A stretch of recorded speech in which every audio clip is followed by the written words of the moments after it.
I'll start off. Okay, we'll just go like this. Yeah. I'll be Alright. flipping through, so. It's recording.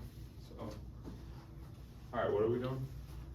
Dad starting Yeah. with you to me, then Okay. back to him, so. All right, in our case study, we'll be talking about how we did our part of it.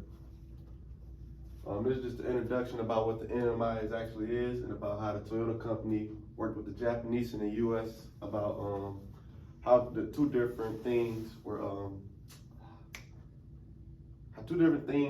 like culture-wise difference. There's just some background information about it. Okay, so there's about 5 problems that we picked up on, and with the first problem we have the cultural differences between the American and Japanese workers, with the American workers coming from obviously General Motors and the Japanese workers coming from Toyota, and different problems with that. Another problem is the big reliance on that the NUMMI plant has on the success of the auto industry. Basically, if the auto industry does good, then it's good. If bad, then bad. Another problem is the 3-tier management style.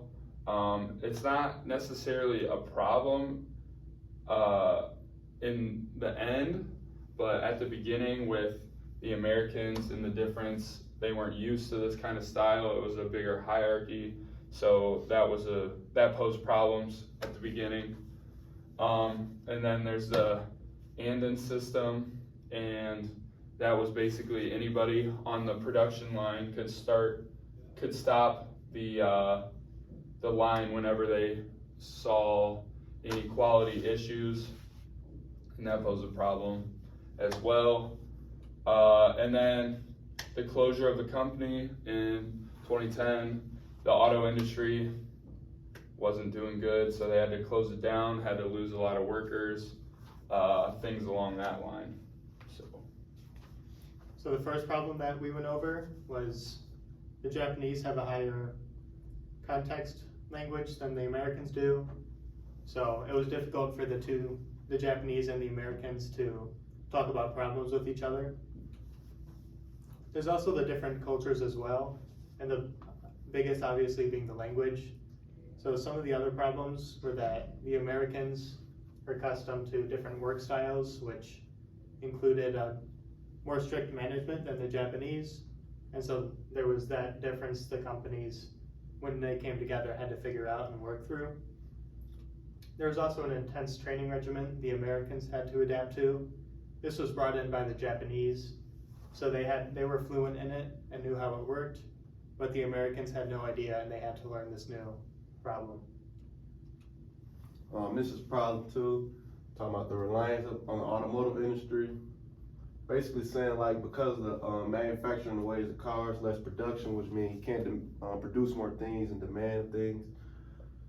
So the supply chain will have also played a role, because like if you can't supply things, the role of the chain has to change, because producing more cars will not help nothing. Competition and market shares, like for competition and market shares, everybody has to be on the same page if you want to do good in a competition market. It's just how it is. But competition and market, having a Japan and them come help them become a better industry. So the third problem is the 3-tier management. Like I said, the Americans were not used to this style, so that took a while for them to get used to and kind of connect with the Japanese on that. But a good thing, a pro about it, was that it did increase the quality after a while, and that just kind of helped everything gel better with the company. Workers in this 3-tier management system could make their own decisions, so for good or for bad, that was just how it worked. And then it emphasized the Kaizen ideology, so they were focused on the continuous improvement at all times, and I think that was a pretty big aspect of the NUMMI case study. The fourth problem was with the and-on system. So in the and-on system, any worker of any level could shut the whole line down. So it's obviously a big issue because they can lose $15,000 per minute was an estimate. Anybody on the line could stop the production. So even if it was something small part like one bolt was messed up, the whole system could be stopped. So once the Americans got it figured out and they were adapted to the system, it was helpful for everyone and it increased the quality control overall. So that prevented issues further down the line from becoming bigger than they should have been. Problem five, the closure of the company. At the end, like you said, in 2010, the company was shut down. Over 407 jobs were lost, which is a big issue, especially like around the community, because that can harm a lot of folks and things like that. The decline of the industry hurt GM because that was one of their main things, a ways of source of making money and things like that. So the evaluation, how can you survive in a competitive market? You know, the auto industry was very competitive and they had to compete for a market share. It was Toyota and, you know, there's obviously a lot of other brands out there that are competing for that market share as well. They use teamwork to reach goals. That kind of goes in with the 3-tier management too. It was a lot more connected and well-rounded in the management style. Everybody played a part rather than the lowest was just treated like horrible basically, and the managers could do what they wanted. But yeah, it's an all person thing. And the cultural differences and the impact, obviously that made a big difference on NUMMI. You know, you have Japanese workers and American workers, completely different cultures. Like we talked about, the high context versus the low context, which is basically just body language, reading that, and how they communicate in general. And then, like I said, the 3-tier management was a pretty big deal. So what worked well with this style? So the big one was the communication strategies from the management. The company had a very big emphasis on open communication with everyone at all levels. So that was part of the 3-tier management. And they had to use their management styles effectively. So they had to have trust with the average worker from the higher ups, because that encouraged the best level of communication and management style and everything that they wanted in the company. So the results of this was productive collaboration. So overall, the company saw an increase in collaboration between all the employees and even down to the customers. So by using these effectively, they help to just overall better the company. Okay, pause. I'm gonna make sure it's still going, and I can edit it to. Okay, we're at 8:45 already. Alright, this is what does not work well with the two different cultures. Obviously, somebody speaking Japanese and someone speaking American, you're not really gonna understand what is going on.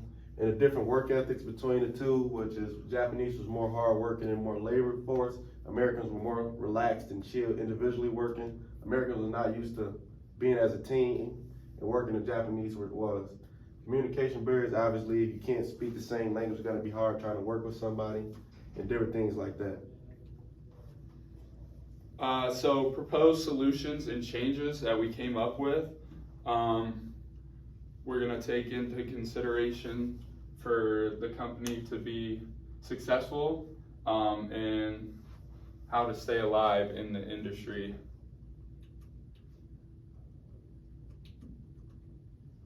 The first solution that we came up with was an increase in diversity.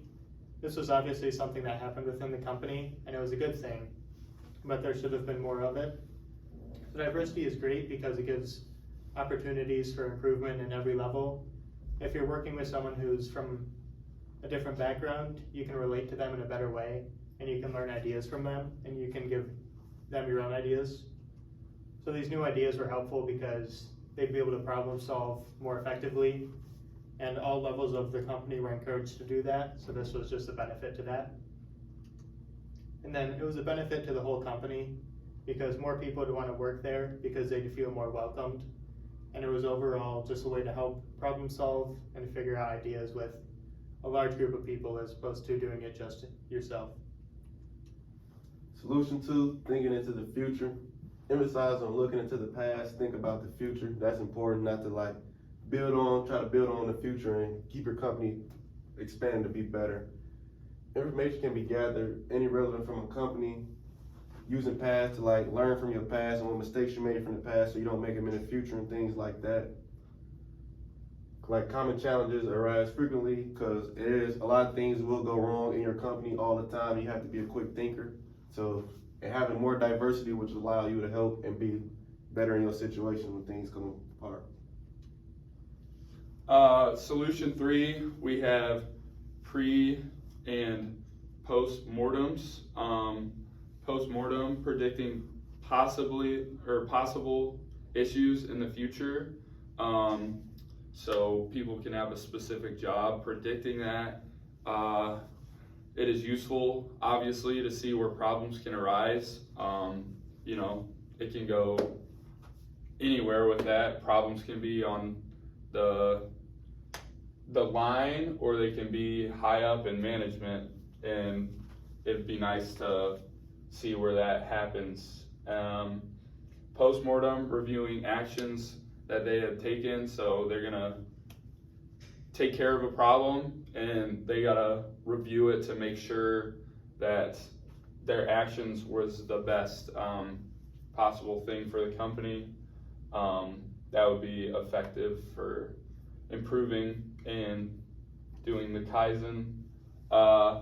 And like I said, they can see what is effective and what's not effective. They can test with that, and changes can be made for the future to, again, continuous improvement in Kaizen. So the fourth solution was thinking strategically. So knowing you have competition, you have to know that your market is subject to change pretty quickly. You have to please the consumers first, but you also have to make sure your employees still have good work ethic. So you have to be able to set yourself and set your company apart at any turn. So what this means is if there's a change in the market, for example, one type of car is popular as opposed to another, you have to be able to adapt and take on that new car as quickly as you can so you can keep up with the demand. So flexibility is also a big part of this, because even if you aren't able to predict an issue or react soon enough, you have to be flexible enough to be able to change your course of action so that you'll still have the best outcome from it that you can, and you'll be prepared in the future for similar outcomes. Solution 5 is one of my favorites. Be prepared for the worst, because you never can know what happened in your company at any time. It's also good to be prepared for the best, but being prepared for the worst always keeps you on your toes in the company and keeps you going. This is basically just saying violating the market's large amounts of pressure and things like that, which pressure can be tough on you if you're not ready for it. So that's why we always say prepare for the worst and things like that. So the limitations of the solutions are, it is difficult to predict the unknown. Like I said, nobody can look into the future and see what it is, but you still can, do your best with that. There are large amounts of competition in the auto industry. Like I said, you compete for that market share, and it doesn't always go the best. And it is hard to stay in favor of the consumers. You can't make everybody happy, so some people aren't going to be thrilled with every decision that the company makes. So the recommendations that we had for NUMMI was that contingency planning is the best way to avoid the failure that happened. So this comes from preparing for the worst so that you'll always have a course of action. an open discussion with diverse groups also helps the problem solve. So they had that, but I think it could have been explored in a greater depth than it was. The company also, within the higher ups, should have prepared for the what if questions. So those would be worst case scenario again, or if something random happens, what is the course of action you need to take as a result of it? And they also should have had more flexibility to face unseen challenges, because you can only predict so much of what's going to happen. So you should have a team that's ready to face the unseen challenges and switch up what they needed to just as quick as they could. Further actions that NUMMI could have took, have an emergency response team, especially when you're working with heavy equipment and things like that. Never know what can go wrong when somebody get injured or not, and you might need that emergency response team. Direct problems to the management can effectively help, because talking to someone higher up and maybe not your employee might give you better options and answers to things because your employee might not know. Admit wrongs and find solutions. Like, even if you're the worker or you're a management, you gotta admit when you're wrong to try to help the company grow and become a better company.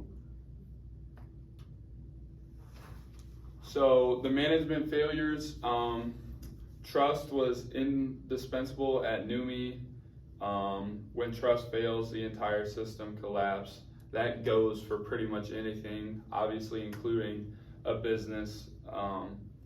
And they should be prepared with better alternatives. And employee satisfaction is always top priority. So in summary, NUMMI was a breakthrough company. It opened ways for both GM and Toyota to get some information from an international source, and it was still effective while it was in use. The company put employees in the position of power as opposed to management, which is something that wasn't seen, especially for the Americans. So it helped other companies adapt this idea and learn from it. And the most important thing that we learned was open communication is the best thing you can have in competitive markets. This is because if you're able to communicate with anyone on any level of management, you can just learn the best course of action to take. And so you're always prepared for the unknown, especially in the competitive markets that they face all the time. Thank you. Thank you.